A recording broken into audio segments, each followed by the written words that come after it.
আসসালামু আলাইকুম দর্শক, শুভেচ্ছা নিন লন্ডন থেকে। স্বাগত জানাচ্ছি কাজী হেমায়েতুদ্দিন মিশন।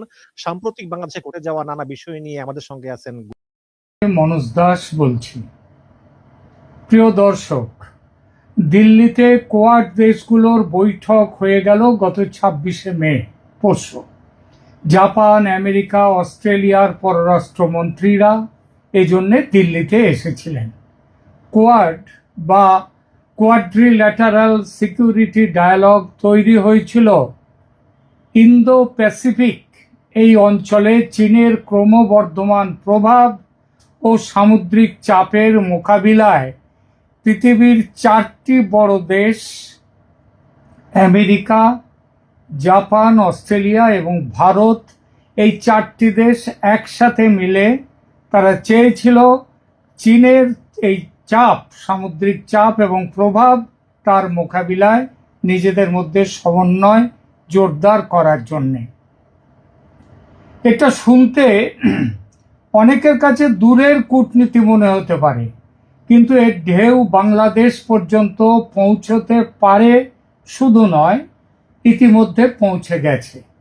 কারণ এই বৈঠকে ভারত, আমেরিকা, জাপান আর অস্ট্রেলিয়া তারা বৈঠক শেষে যে ভাষা ব্যবহার করেছে তাদের জয়েন্ট রিড আউটে, তাতে পরিষ্কার তারা ইন্দো প্যাসিফিকে নিরাপত্তা, সমুদ্রপথ, প্রযুক্তি, জ্বালানি আর সাপ্লাই চেন এই সব একসঙ্গে ধরে নতুন এক কৌশল সাজাচ্ছে।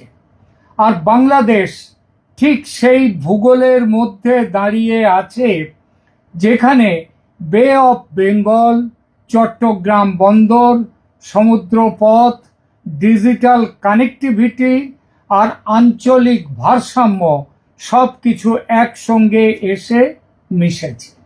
এই কারণেই আজকের আলোচনার মূল প্রশ্ন হলো দিল্লির কোয়াড বৈঠকের প্রভাব বাংলাদেশের ওপর কি হতে চলেছে।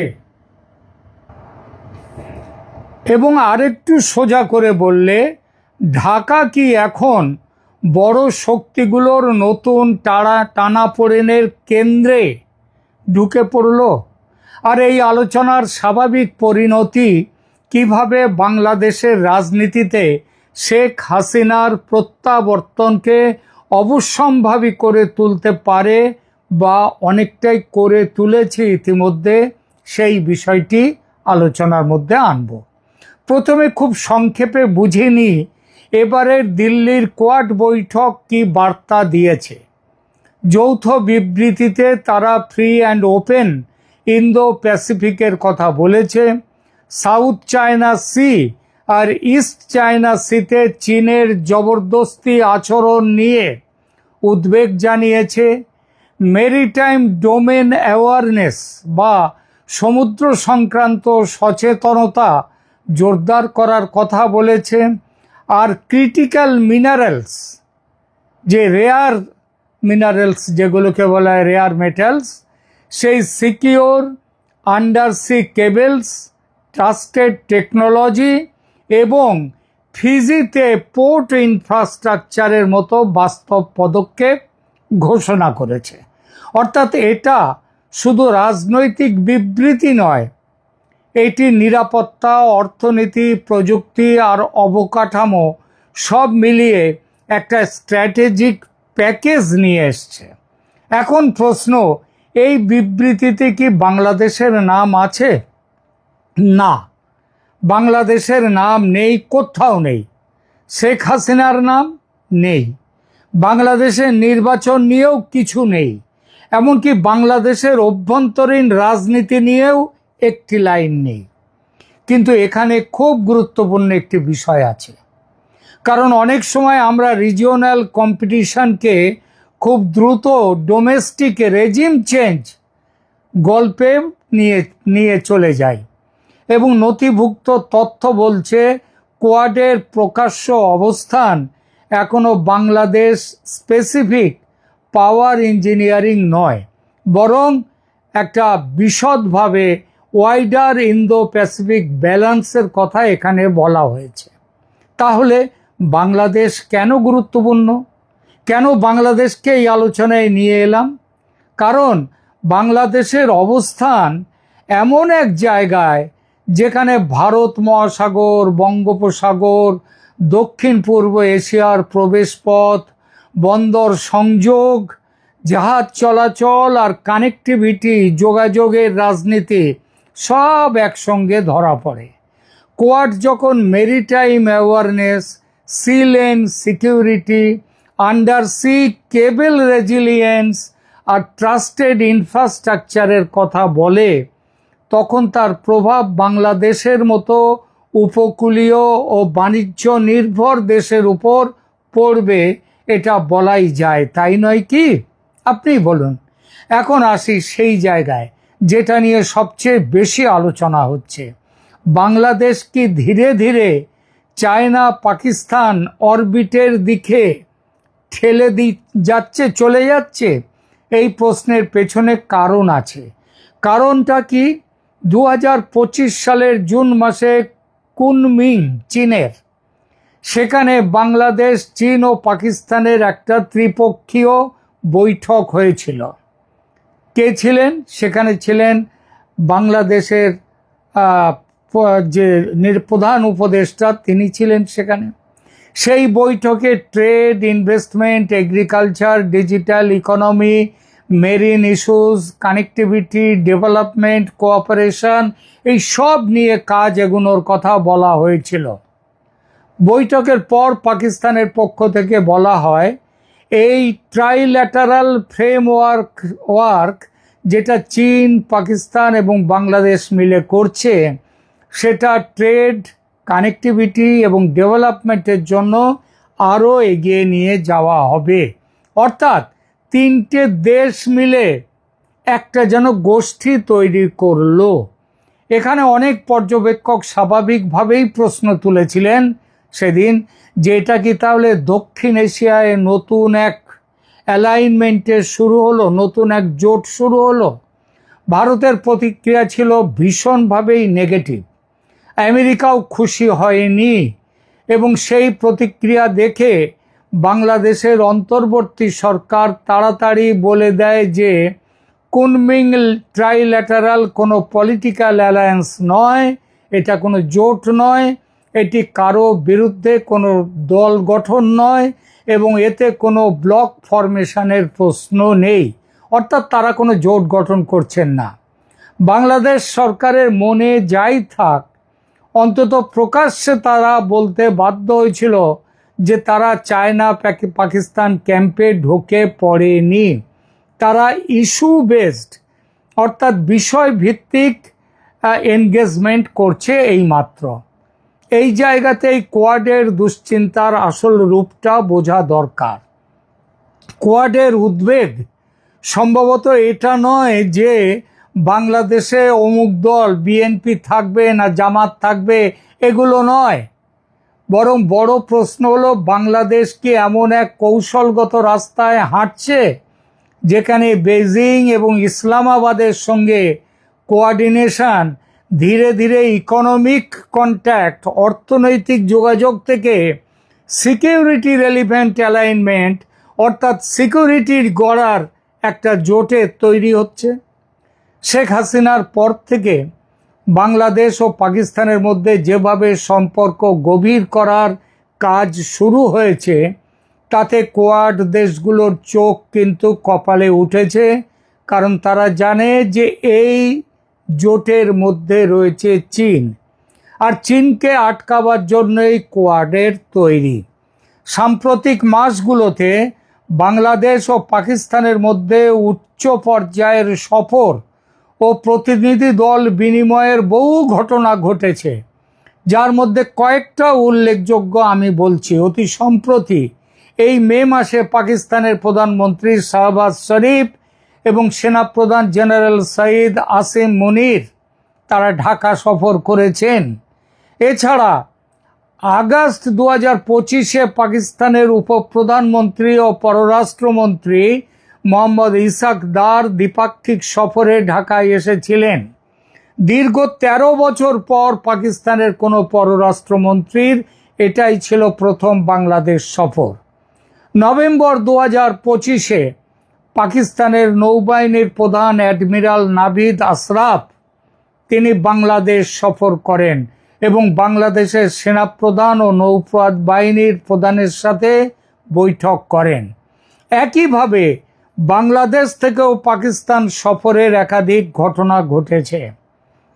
2026-এর মে মাসে বাংলাদেশের সিভিল সার্ভিসের 12 জন কর্মকর্তা একটি প্রতিনিধি দল 2 সপ্তাহের এক্সিকিউটিভ লিডারশিপ ট্রেনিং কর্মসূচিতে অংশ নিতে পাকিস্তান সফর করেছে।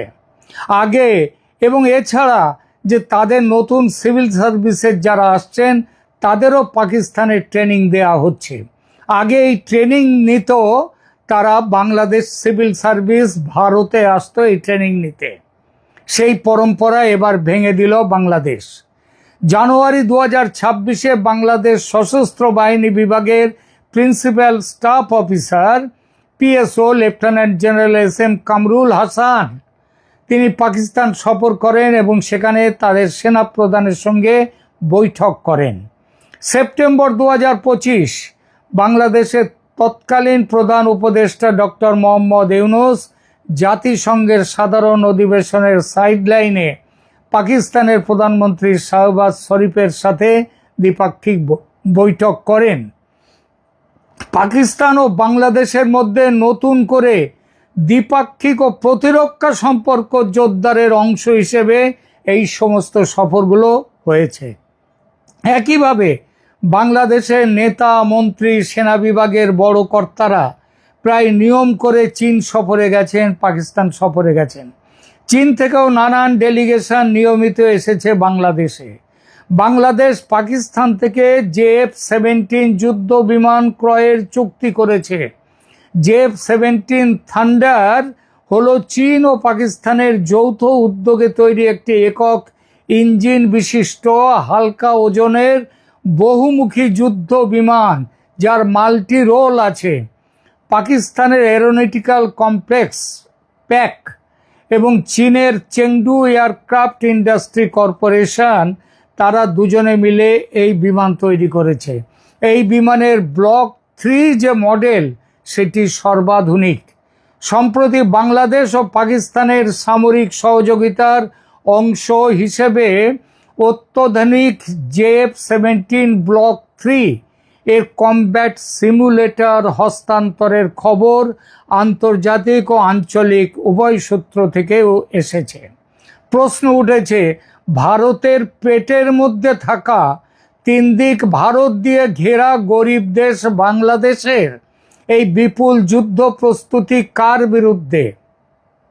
অবশ্যম্ভাবী নামটা উঠে আসে ভারত। তারা ছাড়া একটা আছে আরাকান সেনাবাহিনী।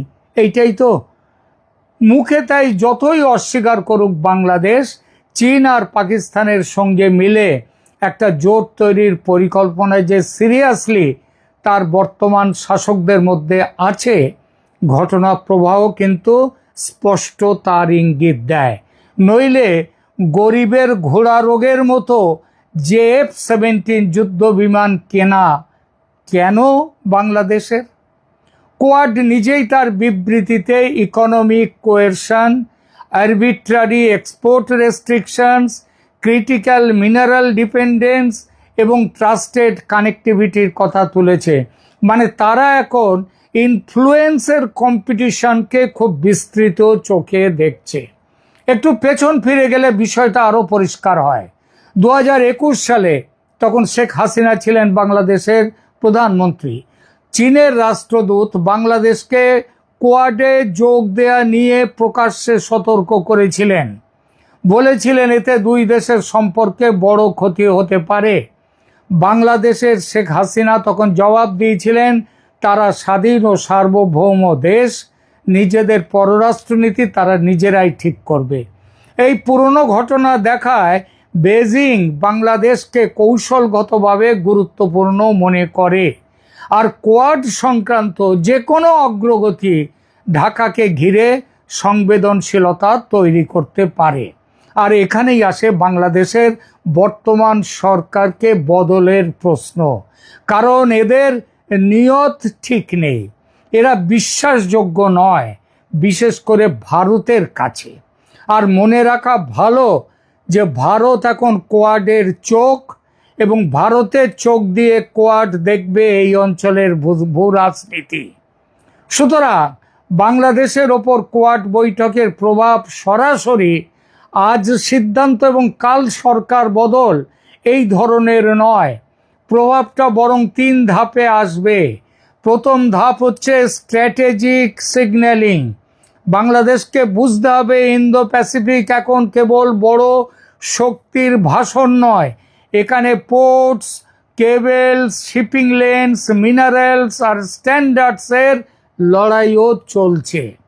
দ্বিতীয় ধাপ ডিপ্লোম্যাটিক প্রেশার। ঢাকাকে বারবার জিজ্ঞেস করা হবে, ঢাকার ওপর নজর রাখা হবে, সে ব্যালেন্সিং করছে নাকি কোয়াইটলি একেবারে নীরবে একপাশে সরে যাচ্ছে চীন পাকিস্তানের দিকে। তৃতীয় ধাপ পলিটিক্যাল ইন্টারপ্রিটেশন। বাংলাদেশের ভেতরের প্রতিটি বড় কূটনৈতিক পদক্ষেপকে বাইরের শক্তিগুলো, এই শক্তিগুলো নিজেদের লেন্স দিয়ে পড়বে। আর এখানেও মুখ্য লেন্স কার চোখে? ভারতের।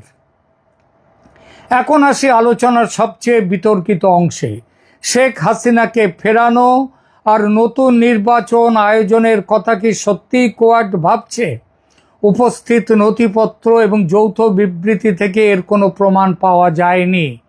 দিল্লির কোয়াড যৌথ বিবৃতিতে বাংলাদেশের নির্বাচন, শেখ হাসিনা, রেজিম চেঞ্জ বা ঢাকার ভেতরের পাওয়ার ট্রানজিশন কোনোটাই নেই। তবে এটা সরাসরি নেই। তাই এটাকে প্রমাণিত কূটনৈতিক পরিকল্পনা হিসেবে এই মুহূর্তে বলা ঠিক হবে না। তাহলে কেন এমন কথা উঠছে? কারণ দক্ষিণ এশিয়ার পলিটিক্সে একটি বিষয় সব সময় কাজ করে, যে দেশ বড় শক্তির প্রতিযোগিতার মাঝখানে পড়ে তার ডোমেস্টিক পলিটিক্সও ইন্টারন্যাশনাল ইন্টারপ্রিটেশনের অংশ হয়ে যায়। বাংলাদেশে যদি ভিজিবলি দৃশ্যত চীন পাকিস্তানের কোঅর্ডিনেশনের দিকে বাংলাদেশ যদি এগোয় জোটের দিকে, তাহলে ইন্ডিয়া উদ্বিগ্ন হবে আর কোয়াড ঘনিষ্ঠ শক্তিগুলোও ঢাকার স্ট্র্যাটেজিক ডিরেকশন নিয়ে প্রশ্ন তুলবে। এটি রিজিওনাল লজিক থেকে স্পষ্ট বোঝা যায়। কিন্তু সেই উদ্বেগের রাজনৈতিক অনুবাদ সবসময় অমুককে ফিরিয়ে আনো হয় না। অনেক সময় তা হয় ব্যালেন্স করো, অন্তত এক্সক্লুসিভ অ্যালাইনমেন্টে যেও না, বা একটি গ্রহণযোগ্য রাজনৈতিক প্রক্রিয়া খোলা রাখো। এই গ্রহণযোগ্য রাজনৈতিক প্রক্রিয়া খোলা রাখার কারণেই বাংলাদেশের মূল শব্দটি হলো বাংলাদেশের জন্য লেজিটিমেসি। কিন্তু তার চেয়েও বড় শব্দ হলো ব্যালেন্সিং। ঢাকা যদি একদিকে বলে চায়না পাকিস্তান ট্রাইল্যাটারাল শুধু ইকোনমিক্সের জন্য, আর অন্যদিকে বাস্তবে connectivity, digital cooperation, maritime contact ও পলিটিক্যাল সিগন্যালিং ক্রমশ গভীর হতে থাকে, তাহলে সন্দেহ বাড়লে অ্যাকশন হবে। আর এই জায়গায় ভারতের ভূমিকা গুরুত্বপূর্ণ। দিল্লির কোয়াড বৈঠক ভারতকে ইন্দো প্যাসিফিক সিকিউরিটি আর্কিটেকচারের একটি সেন্ট্রাল কোঅর্ডিনেটর হিসেবে তুলে ধরেছে। বিশেষ করে ইন্ডিয়ান ওশান রিজিয়নে মেরিটাইম ইনফরমেশন শেয়ারিং এবং অপারেশনাল কোঅর্ডিনেশনের ক্ষেত্রে তো অবশ্যই। অর্থাৎ বাংলাদেশের চারপাশে সমুদ্রভিত্তিক ভূ রাজনীতি এখন আরও ঘনভাবে ভারতের নিরাপত্তা চিন্তার সঙ্গে জুড়ে যাচ্ছে। ভারতের প্রভাব গভীরতর হচ্ছে। ফলে ঢাকার যে কোনো বড় স্ট্র্যাটেজিক শিফট, বিশেষ করে বন্দর, কেবল, মেরিটাইম অ্যাক্সেস বা চায়না লিঙ্কড ইনফ্রাস্ট্রাকচার, ওই যে বলছে না তিস্তা বন্দর তৈরি করবে, ওই লালমনিরহাটের বিমানবন্দর নতুন করে তৈরি হবে, ইনফ্রাস্ট্রাকচার তৈরি করবে, এসবগুলো কেবল কিন্তু ইকোনমিক ফাইল থাকবে না, সেটা হয়ে যাবে জিওপলিটিক্যাল ফাইলের একটা অংশ।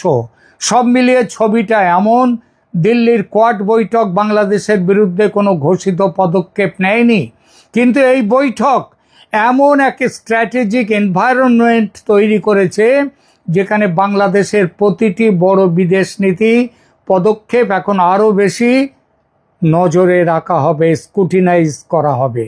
চায়না পাকিস্তানের সঙ্গে ঢাকার যোগাযোগ যত বাড়বে ততই কোয়াড ঘনিষ্ঠ মহলে প্রশ্ন উঠবে, বাংলাদেশ ব্যালেন্সিং করছে নাকি সরে যাচ্ছে ওই জোটের দিকে।